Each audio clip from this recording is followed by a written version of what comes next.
Sí, doctor. Sí, doctor. Listo, gracias. Bien, vamos a dar como definición a una derivación biliodigestiva como un pasaje quirúrgico o creación de circuito entre alguna porción del árbol biliar y del tracto digestivo. Dentro del árbol biliar podemos tener porciones intrahepáticas, como son los canales o conductos intrahepáticos, y dentro de la porción extrahepática lo que es la vesícula biliar, el conducto hepático común y el conducto colédoco. Estos van a hacer un cortocircuito o van a establecer este pasaje con el duodeno o el yeyuno como parte del tracto biliar digestivo. ¿Cuáles son las indicaciones para realizar este procedimiento? Actualmente, con la innovación de las técnicas percutáneas y endoscópicas, la cirugía abierta o laparoscópica para realizar derivaciones bilioentéricas o biliodigestivas ha quedado reducida a ciertos procedimientos, a ciertas patologías, como son la litiasis compleja de la vía biliar o litiasis recidivante, la panlitiasis y litiasis intrahepática, y procesos de estenosis benigno o maligno por las neoplasias de cabeza de páncreas o periampulares. Tenemos que cumplir ciertas reglas para realizar una buena anastomosis. Y estas son: la anastomosis o la sutura tiene que estar sin tensión. Solamente se deben suturar las capas mucosa y mucosa, y siempre debemos mantener una irrigación óptima. La elección del tipo de anastomosis o derivación que vamos a hacer depende de varios factores. Hay clasificaciones, tipos, objetivos, pero vamos a ir desglosando los más importantes. Para elegir una técnica adecuada, tenemos que evaluar a qué altura de la vía biliar se encuentra la lesión y cómo se encuentra la vía biliar proximal a esta lesión. Debemos conocer exhaustivamente el estado del paciente en cuanto a las infecciones, sobre todo la presencia de infección en la vía biliar o colangitis. Cómo está la reserva y la función hepática, cuál es el estado nutricional del paciente, y no menos importante, qué experiencia tiene el cirujano y el equipo quirúrgico y con qué recursos técnicos se cuenta. Dentro de la clasificación de estas derivaciones, hay muchas clasificaciones, y esta, aunque todavía se usa, ya es bastante antiguo, y clasifica las derivaciones entre derivaciones extrahepáticas e intrahepáticas. Las derivaciones intrahepáticas, como su nombre lo dice, están realizadas dentro de o con los conductos intrahepáticos, y pueden ser intrahepático ducto anastomosis, que ambas se hacen en el lado izquierdo porque las derechas están elegidas solamente ya para los trasplantes o resecciones hepáticas, la hepático-yeyunostomía izquierda y la intrahepático-yeyunostomía bilateral. Dentro de las extrahepáticas tenemos distales y proximales. La distal, que es la colédocoduodenostomía transduodenal, actualmente se la realiza por excelencia a través de la RCP. Y las proximales, que son las que más frecuentemente se hacen por procedimientos laparotómicos o de cirugía mínimamente invasiva, que son la colédoco-yeyunostomía, la colecisto-yeyunostomía, la hepático-yeyunostomía. Estas son las que vamos a desarrollar en esta clase. Entonces, vamos a desarrollar un poquito esta clasificación de acuerdo al objetivo. Las derivaciones pueden ser con fin curativo y con fines paliativos. Y de acuerdo al sitio en relación al árbol biliar serán intrahepáticas, como ya dijimos, o extrahepáticas.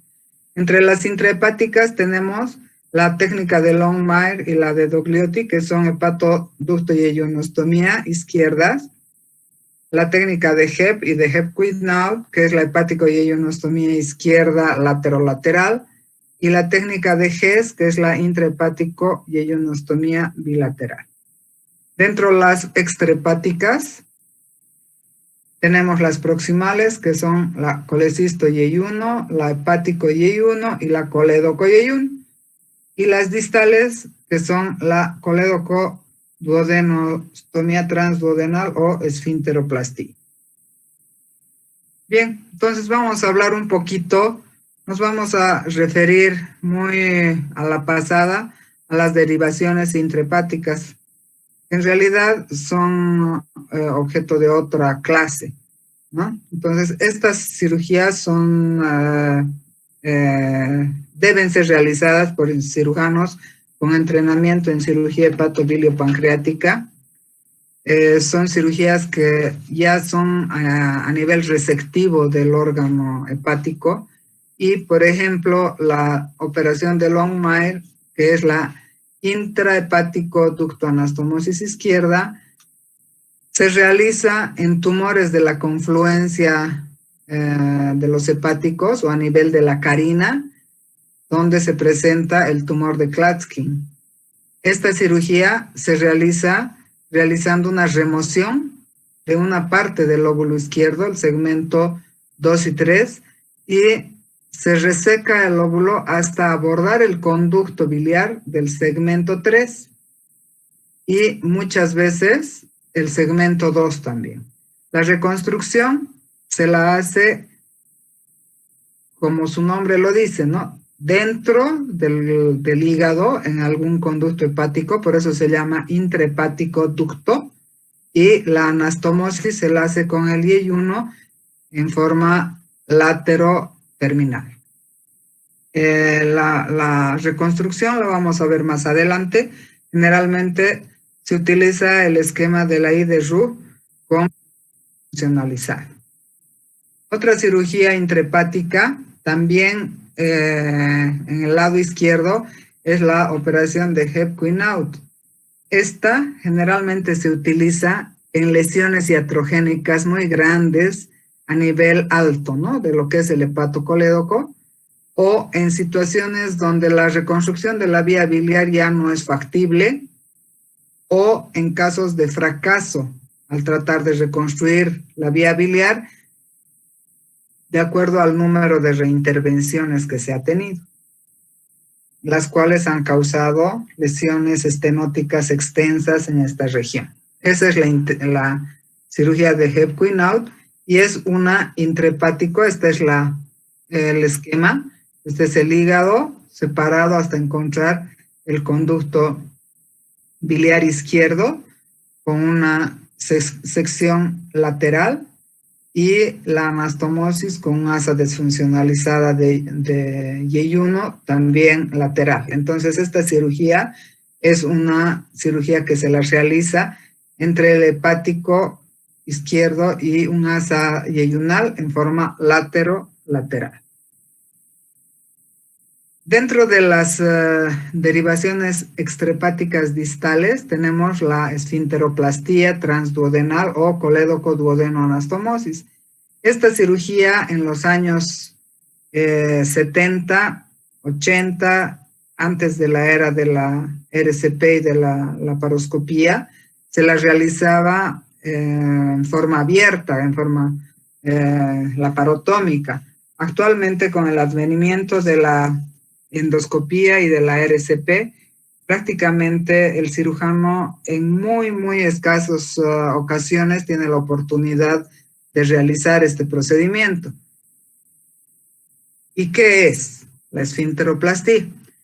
Es la obtención de una anastomosis colédoco-duodenal a través de una cirugía con una metodología de terminal en el colédoco y lateral en el duodeno.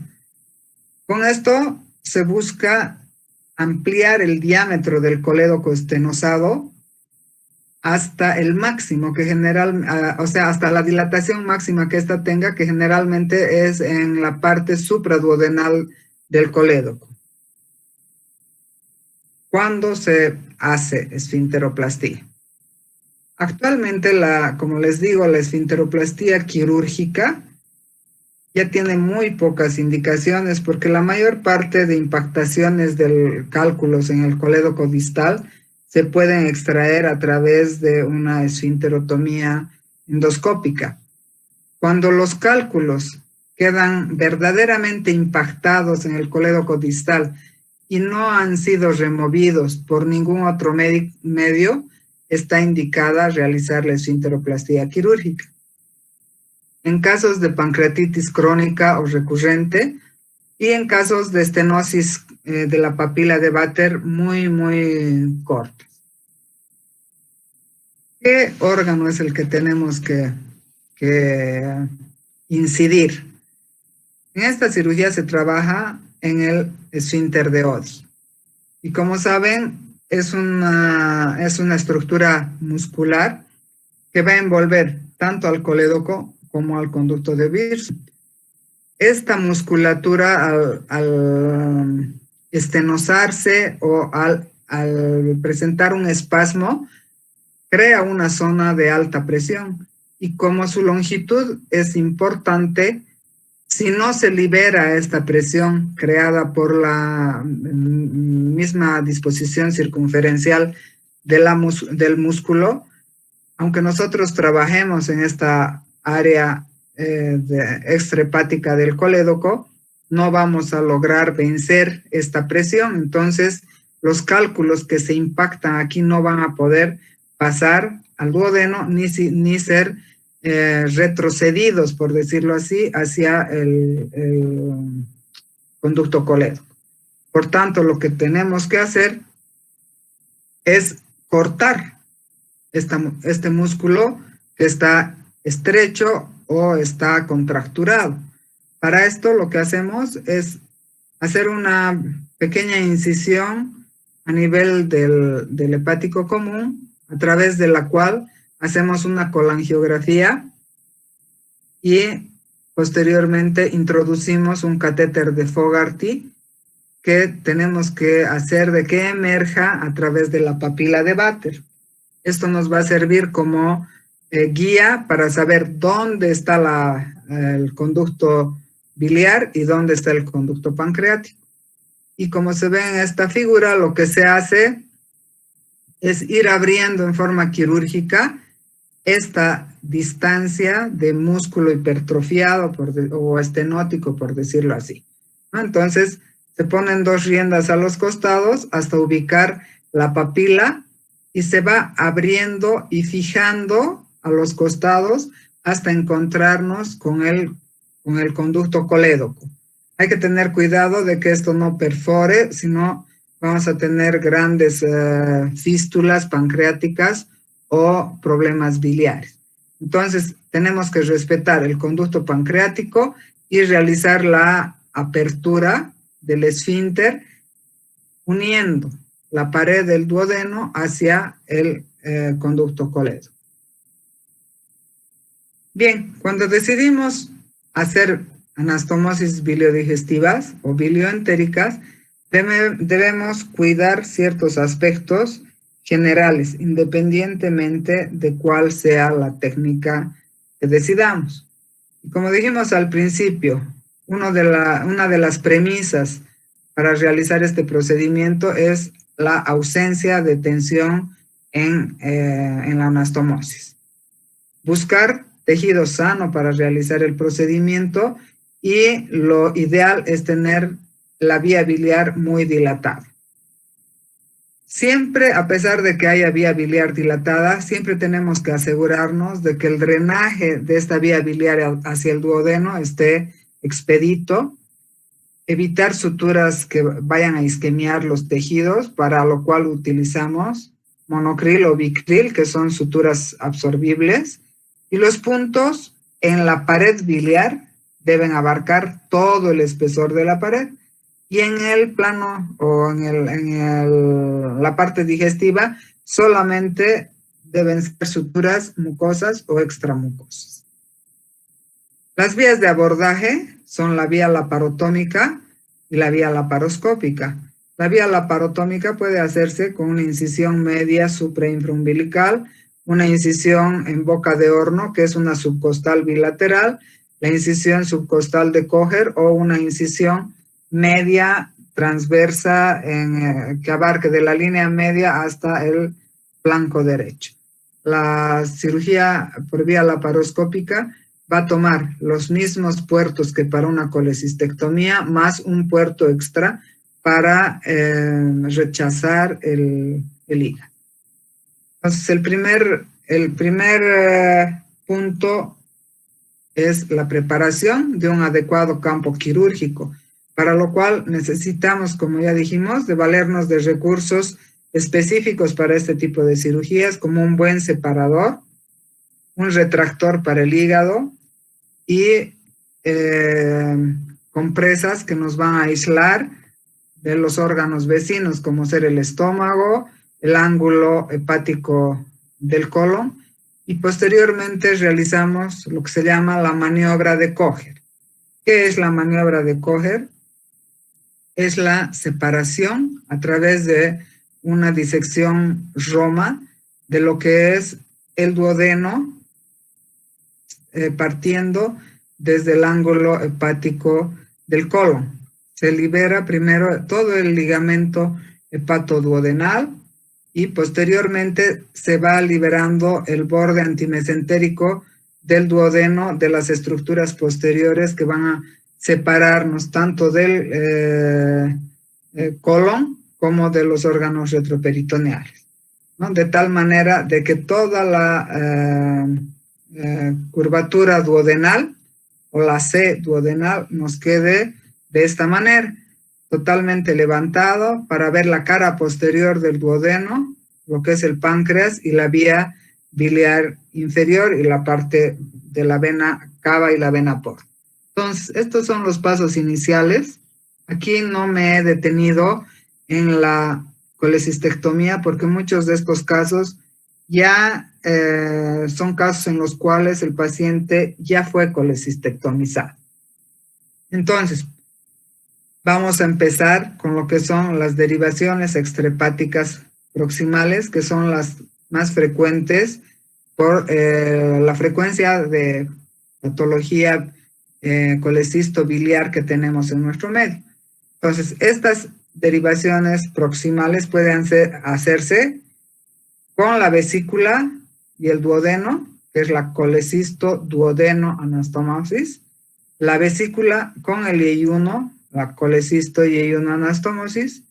Otro órgano extrahepático que podemos utilizar es el colédoco al duodeno, que es la colédoco-duodeno-anastomosis, el colédoco al yeyuno, colédoco-yeyuno-anastomosis, y las derivaciones altas del conducto hepático al yeyuno. En este tipo de derivaciones en las cuales se tiene que utilizar el conducto hepático no se pueden hacer al duodeno por la disposición anatómica que no va a cuidar los detalles de ausencia de tensión. Bien, entonces vamos a empezar por las derivaciones que utilizan como órgano derivativo la vesícula. En este caso vamos a hablar de la colecisto-duodeno-anastomosis. ¿Cuándo debemos derivar la vesícula con el duodeno? Esta es una cirugía técnicamente muy fácil, rápida, no requiere una gran experiencia, no requiere un material quirúrgico específico, y se la hace en pacientes viejitos, añosos, en los cuales ya hay antecedentes de coledocolitiasis que no se pudo resolver por medios endoscópicos. En casos de una colestasis muy importante, dilataciones severas de vía biliar con colédocos mayores a 20 milímetros o coledocolitiasis gigante múltiple, También se la puede realizar en pacientes añosos con estenosis de colédoco distal de etiología benigna y en algunos casos de divertículos yuxtapapilares que no se pueden manejar a través de la vía endoscópica. ¿Cómo se hace la colecistoduodenoanastomosis? Hay datos importantes que debemos cuidar antes de decidirnos a realizar estos procedimientos. Y el primero es comprobar si el conducto cístico está permeable en la desembocadura al colédoco. Porque de otra manera, aunque hagamos el procedimiento, si existe un obstáculo por encima, no vamos a poder resolver el problema del paciente. Entonces, una vez de que veamos que el cístico aparentemente tenga permeable su luz, realizamos una colangiografía por punción y una vez evaluada la permeabilidad de la vía biliar hacia el duodeno, vamos a evacuar la vesícula tanto de bilis como de cálculos. Posteriormente realizamos una pequeña incisión de alrededor de 3 centímetros en forma transversal, tanto en la vesícula como en el duodeno, o de acuerdo a la evaluación que se haga del tamaño de la vesícula, la distancia que haya al duodeno y el diámetro del duodeno, debemos realizar la incisión congruente, tanto en la vesícula como en el duodeno. Y esta incisión la podemos determinar ya sea longitudinal o transversa. La sutura generalmente es suficiente en un solo plano. Entonces, esta es la imagen. Entonces, una vez de que hemos aislado nuestro campo, introducimos una sondita para realizar la colangio, evidenciamos que haya permeabilidad al paso hacia el duodeno y marcamos el sitio donde vamos a realizar nuestra incisión.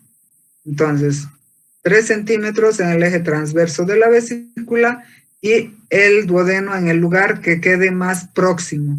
En este sitio donde se va a determinar el sitio de la sutura, en realidad tiene que haber una posición anatómica entre ambos órganos para que la sutura no sea tensa. Y procedemos a seccionar el borde antimesentérico del duodeno en la misma longitud en que lo hicimos en la vesícula y el cierre.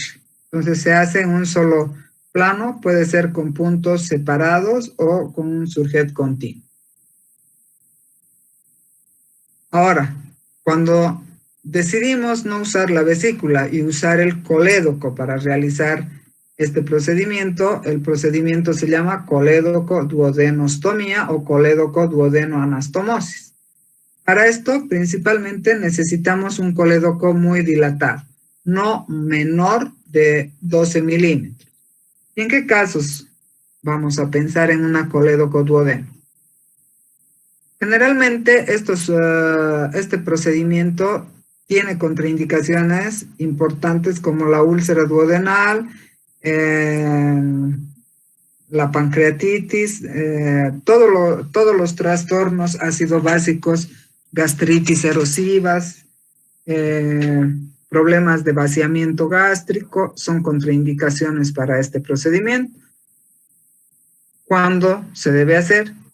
En casos de coledocolitiasis recurrente, o sea, pacientes que ya han sido varias veces manejados por coledocolitiasis con RCP, entonces sí está indicado realizar este procedimiento.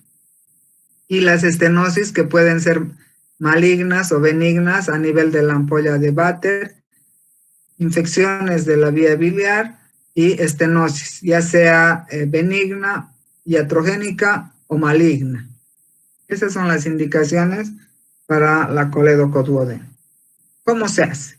Igual que los procedimientos previos, si el paciente no ha tenido una colecistectomía previa, se debe realizar la colecistectomía. Posteriormente se hace la identificación de la vía biliar y una incisión en la cara anterior de la misma. nuevamente en todo lo que es la patología vesicular para estas, patología biliar para estos procedimientos, se debe hacer una maniobra de Kocher amplia y se procede a realizar la incisión en el duodeno y la anastomosis del colédoco hacia este. Ahora, ¿cómo se hace esta anastomosis? Esta anastomosis puede ser laterolateral o terminolateral. ¿A qué llamamos colédoco duodeno anastomosis laterolateral?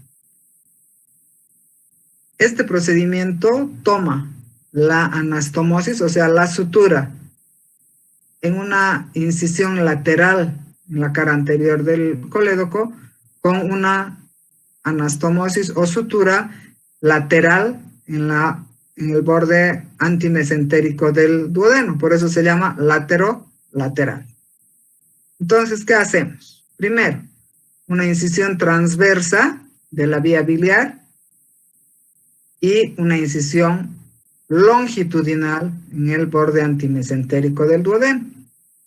El tamaño de estas dos incisiones tienen que estar relacionados para que la boca que vaya a quedar sea adecuada, y también tiene que estar en estrecha relación con el diámetro de la vía biliar dilatada. Ahora, siempre se debe utilizar para estas suturas material absorbible fino, 4 o 5 ceros, y se sutura el borde inferior de la coledocotomía con el borde posterior de la duodenotomía, y posteriormente el borde superior de la coledocotomía con el borde anterior de la duodenotomía. Entonces el esquema es este. Aquí tenemos el duodeno y este es el colédoco.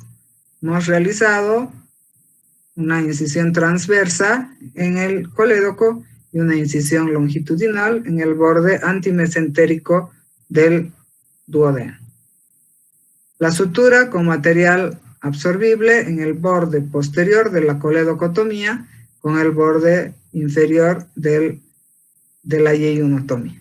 Entonces realizamos la sutura. En este caso el dibujo muestra una sutura con puntos continuos, con un surjet continuo simple, y una vez que se realiza la pared o la cara posterior, se viene a realizar lo que es la anterior. Y aquí tenemos otra imagen. Aquí está la imagen con puntos separados. En la anterior era un surjet continuo. Entonces, primero hacemos colédoco, duodeno, pared posterior, puntos separados, espesor total en la pared del conducto biliar y extramucoso en el duodeno. Bien, la otra forma de realizar este procedimiento es haciendo una anastomosis terminolateral, o sea, terminal en el colédoco y lateral en el duodeno. Para esto es una condición indispensable la resección y sección de la vía biliar. O sea, se hace este procedimiento cuando hay alguna estenosis de longitud importante en la vía biliar, para lo cual se tenga que resecar esta parte lesionada. En la parte distal de la biliar se liga o se sutura de acuerdo al diámetro de la dilatación. Y se tiene que tener como condición una longitud de vía biliar de más o menos medio centímetro libre para realizar una buena anastomosis. Entonces aquí está. Este es el esquema en el cual vemos la vía biliar que se ha resecado y se ha seccionado. La parte distal se ha ligado en este caso, o se puede realizar una sutura con surjet continuo, y se tiene que hacer una incisión en el borde antimesentérico del duodeno que sea acorde al diámetro de la vía biliar. Y de la manera en la que se hizo el anterior procedimiento, se empieza a realizar la sutura en la pared posterior y posteriormente en la pared anterior. Ahora, hasta ahora hemos visto anastomosis de la vesícula y del colédoco utilizando el duodeno. Ahora vamos a ver qué pasa o cómo se hace cuando en lugar del duodeno decidimos utilizar el yeyuno. Lo primero que tenemos que saber es cómo se confecciona, cómo se prepara el asa yeyunal. Para esto hay que seguir los siguientes principios. Primero, identificar el ángulo de Treitz y de ahí recorrer hasta la primera o segunda asa yeyunal. Posteriormente, buscar una arcada vascular para preservar la irrigación, y esto se logra a través de la transiluminación. Se define cuál es la arcada y cuál es la distancia de yeyuno a resecar, y se realiza la sección y cierre del muñón distal. A partir de aquí, se miden 70 centímetros distales al sitio de la sección, y en este lugar es donde vamos a hacer nuestra anastomosis yeyuno-yeyunal. Esta puede ser también término lateral o laterolateral, y el tipo de sutura puede ser convencional o mecánica. El asa yeyunal que ha quedado suelta, por así decirlo, es la que se asciende hasta encontrar el pedículo hepático o el conducto hepático donde vamos a realizar el procedimiento, y decidimos, de acuerdo a la vía biliar y a la longitud y la laxitud que tenga nuestra asa yeyunal, si nuestra anastomosis va a ser laterolateral o término lateral.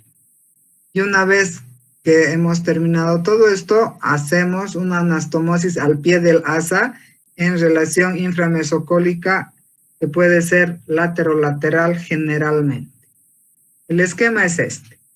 Hemos determinado el sitio donde se encuentra el ángulo de Treitz, y a partir de allá buscamos la primera o segunda arcada yeyunal, asa yeyunal, en la cual vamos a poner a transiluminar el intestino hasta encontrar una buena arcada avascular. En este caso, como ustedes ven, aquí no hay vasos. Esto nos asegura de que la sección en este lugar nos va a dar una buena vascularidad en el asa que va a ascender hacia la anastomosis, como en la otra que va a quedar al pie para realizar la yeyuno anastomosis.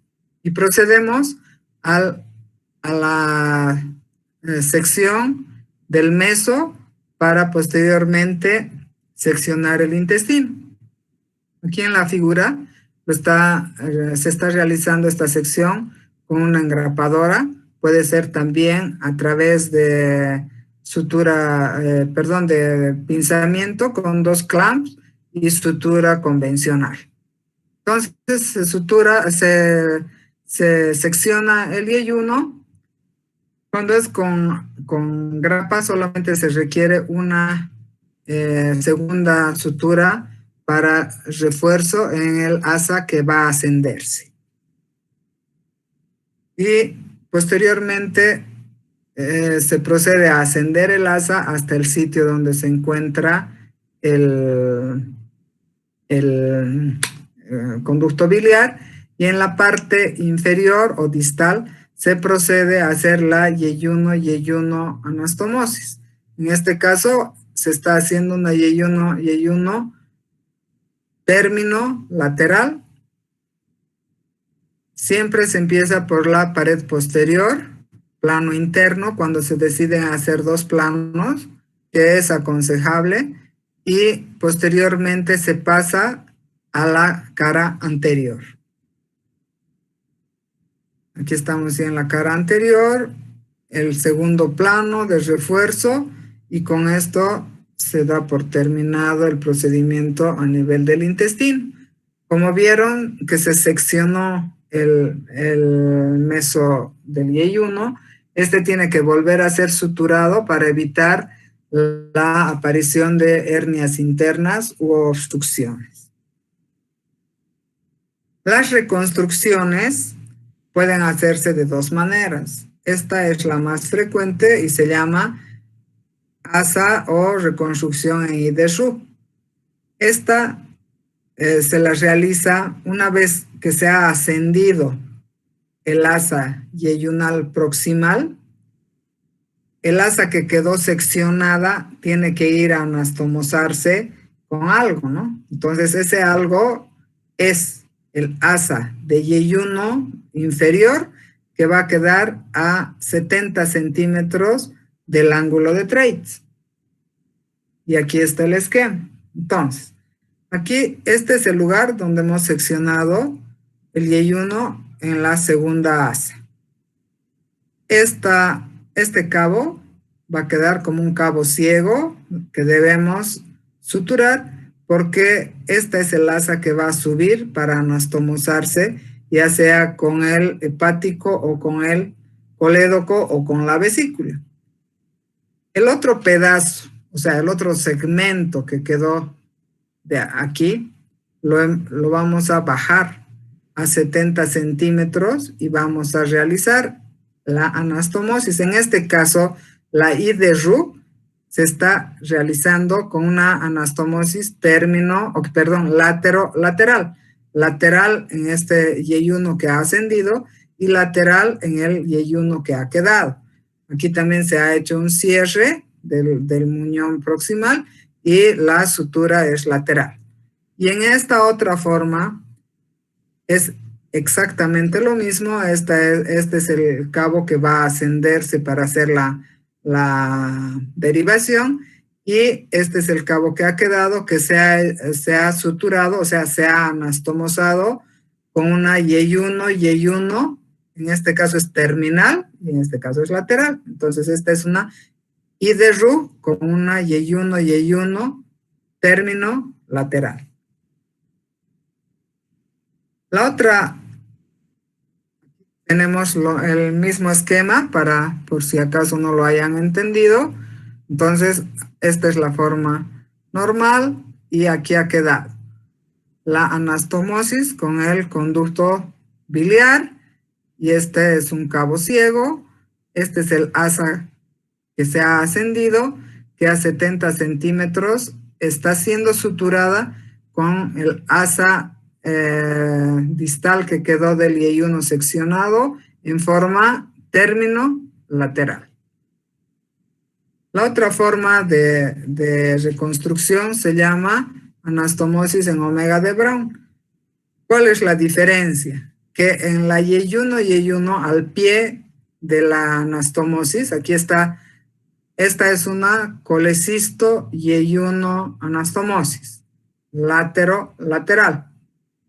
En lugar de hacer sección, como aquí, hemos seccionado el intestino, en esta no hacemos ninguna sección, lo único que hacemos es ascender el asa, hacer la anastomosis y al pie de esta anastomosis en forma inframesocólica, o sea, debajo del mesocolon del transverso, realizamos la yeyuno anastomosis, que por eso se llama en omega de Brown, haciendo solamente una incisión lateral. ¿Cuál es el problema de este tipo de anastomosis? El reflujo. El débito de la vía biliar, de la vesícula, pasa hacia el intestino y el gasto que viene del estómago por el duodeno llega también al yeyuno y aquí en el sitio anastomótico, en el sitio de esta boca que hemos confeccionado, se mezclan estas dos secreciones y causan reflujo. Por eso es que no es muy recomendada este tipo de reconstrucción. Entonces, vamos a ver dentro de las anastomosis que utilizan el yeyuno, ahora que ya entendemos cómo se maneja el asa yeyunal, anastomosis que utilizan la vesícula con el yeyuno. Entonces, para esto, igual que con el duodeno, necesitamos realizar una incisión longitudinal en el borde antimesentérico, pero del yeyuno. Esta tiene que estar del esfínter pilórico a 5 centímetros distales. Siempre la incisión intestinal debe ser más pequeña que la incisión de la vesícula.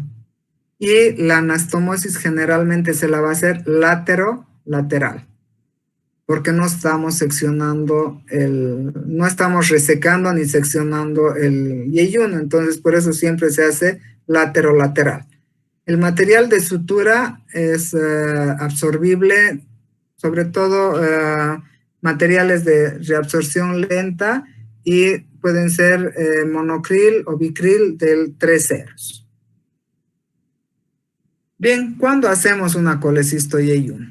Esta es una cirugía paliativa, se la hacen pacientes que no pueden ser sometidos a ningún otro tipo de cirugía, pacientes en malas condiciones generales, que tienen problemas tumorales malignos en cabeza de páncreas, lesiones periampulares que ya hayan causado oclusión intestinal, y pacientes que tengan expectativa de vida muy reducida. Esta es una cirugía salvavidas en aquellos pacientes que no toleran periodos prolongados de anestesia ni cirugías muy complejas. ¿Cuándo no las vamos a realizar? Si el paciente, a pesar de tener alguno de estos problemas, está también con un cuadro de una colecistitis aguda, o al realizar la evaluación de la permeabilidad del cístico nos damos cuenta que es un cístico estrecho, ya sea por un problema concomitante a la lesión primaria o es alguna estrechez de algún otro tipo.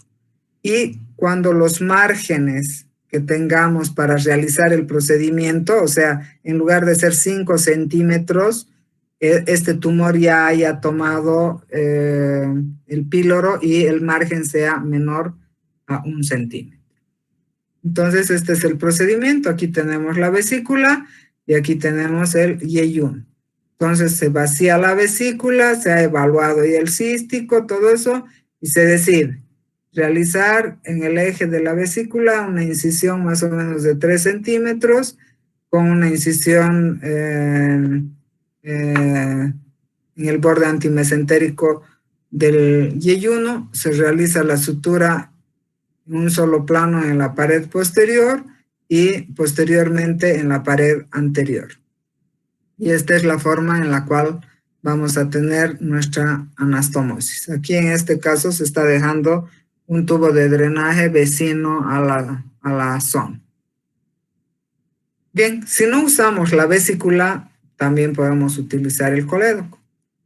La colédoco-yeyunostomía es una buena cirugía, tiene indicaciones varias, sobre todo estenosis benignas del colédoco que no han podido ser dilatadas con RCP, obstrucciones malignas del árbol biliar por tumor pancreático, colangitis o traumas que sean con afectación directa a la vía biliar.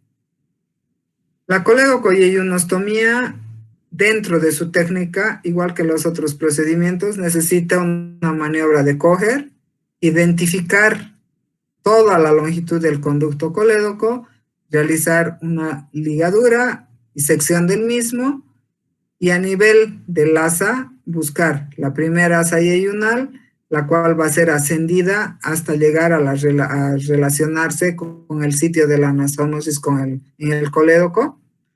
Su anastomosis va a ser término lateral y generalmente se realiza a 45 centímetros de la anastomosis bilioentérica. Se utiliza material absorbible, 4 ceros. El tipo de puntos puede ser continuo o separado.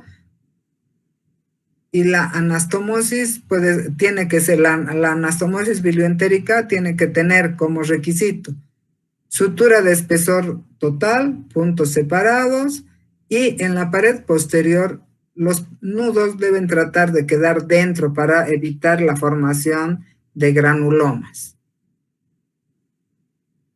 La colédoco-yeyuno anastomosis, cuando se decide hacer la lateral, se debe hacer la incisión que puede ser transversa o longitudinal de acuerdo a las condiciones del colédoco, siempre en su cara anterior, y en el Y1 debe ser una incisión longitudinal, como siempre, en el borde antimesentérico. La sutura, como ya habíamos explicado en los anteriores procedimientos, material de sutura absorbible, sutura con surjet continuo o puntos separados, tomando el borde inferior de la coledocotomía con el borde posterior de la yeyonotomía y posteriormente el borde superior de la coledocotomía con el borde anterior de la yeyonotomía. Entonces aquí tenemos colédoco, yeyuno, sección lateral, tanto en el colédoco, que está bastante dilatado, como en el yeyuno. Entonces se realiza primero la sutura de la pared posterior y posteriormente la pared anterior. Cuando el procedimiento lo decidimos realizar de la forma término lateral, tenemos que seccionar la vía biliar, igual que en el anterior procedimiento con el duodeno, debemos seccionar completamente el colédoco después de haberlo identificado y haber visto que no haya ningún obstáculo hacia proximal. La parte distal la vamos a cerrar con material absorbible y la parte posterior de la vía biliar debemos liberarla más o menos un medio centímetro para que nuestra anastomosis sea limpia, tengamos seguridad de que los puntos están abarcando todo el grosor de la pared. Y realizamos de la misma manera, sutura, aquí no es no absorbible, es sutura absorbible, continua o puntos separados. Y aquí tenemos el esquema. El yeyuno ha sido seccionado, el cabo o muñón distal ha sido suturado. Este es el conducto colédoco, el conducto cístico ligado y el conducto colédoco con una sección total de la vía biliar. Entonces, hacemos la anastomosis terminal en el colédoco y lateral en el yeyuno. En este caso, son puntos separados. Primero se hace la pared posterior y posteriormente la anterior. Y aquí tenemos en un procedimiento quirúrgico, ¿no? Este es el yeyuno y este es el colédoco que va a empezar a ser suturado. Aquí está. Entonces hacemos nuestras riendas para que nos ayuden a delimitar la longitud de la incisión y a separar tanto la pared posterior como la anterior. Este es el yeyuno que ha sido suturado en su extremo y aquí está el conducto colédoco que va a ser anastomosado, látero terminal. Cuando la reconstrucción es en IDRUC, es lo mismo. Aquí estamos viendo el yeyuno que ha sido anastomosado con el colédoco en sentido término lateral y la reconstrucción en IDRUC porque el asa proximal se ha descendido inframesocólica a 70 centímetros del ángulo de Treitz para realizar la yeyuno anastomosis término lateral. Y por último, tenemos las anastomosis con los conductos hepáticos, que estas podrían entrar dentro de las anastomosis altas, ¿no? Entonces, este tipo de anastomosis requiere una cirugía más depurada porque prácticamente tenemos que remover parte de la placa iliar para poder acceder a una longitud adecuada del conducto hepático y poder hacer una anastomosis de buen calibre y con una preservación adecuada de la irrigación y una preservación adecuada tanto del flujo biliar como de la funcionalidad que va a quedar en el hígado. Entonces, para esto requerimos que el hilo hepático sea bien disecado. Como dijimos, la vascularización es muy importante. El colédoco solamente tiene arterias a las 3 y a las 9. Entonces su irrigación es muy pobre. Tenemos que tener mucho cuidado en realizar por así decirlo, la limpieza y la evaluación de la extensión de colédoco vascularizado bien vital que tenemos para realizar estos procedimientos. Una vez que determinamos y disecamos el hilo hepático, tenemos que ver toda la longitud del conducto biliar lesionado para poder seccionar. Y pues esto muchas veces necesita limpiar, resecar la placa iliar, inclusive a veces se tiene que hacer una segmentectomía parcial del segmento 4 para poder encontrar el conducto biliar en toda su longitud. Posteriormente debemos tratar de dilatar este conducto a lo más que se pueda. Y una vez que se ha realizado la dilatación del conducto biliar, que puede ser hidrostática o mecánica, se realiza una exploración instrumental de la vía biliar proximal y distal. Esto es a nivel de la vía biliar. La parte de la preparación del asa yeyunal es como habíamos ya mencionado en las anastomosis previas. A 40 centímetros del ángulo de Treitz se desfuncionaliza el asa yeyunal, se asciende la parte distal, se hace una incisión longitudinal en el borde antimesentérico y la anastomosis generalmente en estos casos son de tipo laterolateral. Entonces aquí, por ejemplo, tenemos la imagen de una hepático-yeyonostomía. Estos tubos se utilizan para lavar y ver la permeabilidad del conducto hepático porque prácticamente esto ya es dentro de la placa iliar, esto ya es dentro del hígado. Entonces se hace el lavado, la exploración de la vía biliar, del conducto hepático común, los hepáticos derecho e izquierdo, y una vez que se tenga todo esto indemne, se procede a la anastomosis.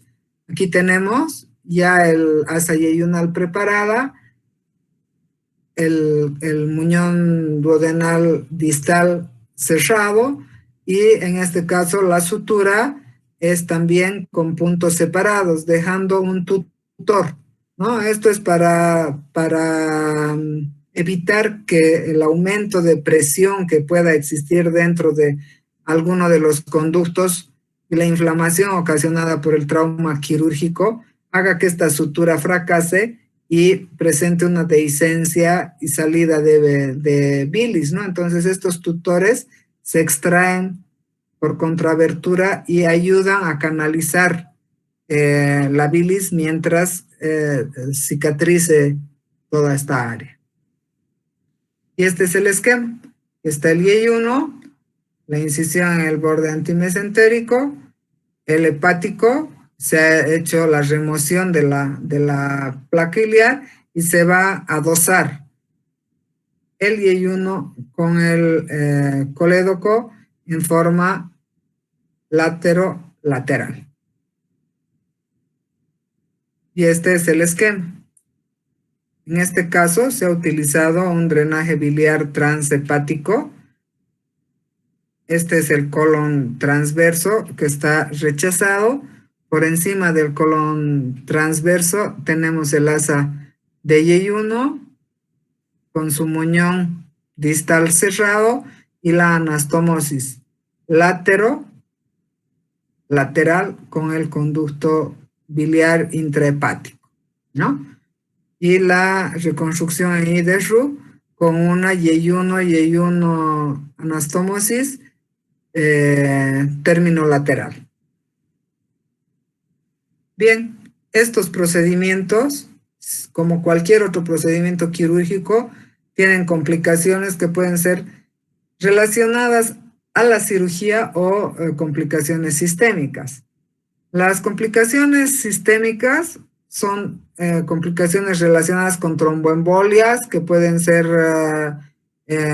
generalmente tromboembolias pulmonares, complicaciones como problemas cardiorrespiratorios, pancreatitis aguda postraumática por el área de la cirugía o ictericias que de primer momento no sabemos si son relacionadas con el cuadro general de base del paciente o puedan estar relacionadas con el trauma quirúrgico. En relación a la cirugía, lo más frecuente son las colecciones, ¿no? O sea, los abscesos intraabdominales, bilomas intraabdominales, evisceraciones en el postoperatorio mediato, hemorragias a nivel del foco quirúrgico, una complicación temida y no muy frecuente afortunadamente es la hemobilia por lesión de la arteria hepática común y las fugas biliares que pueden ser por dehiscencia de las anastomosis. Eso es todo lo que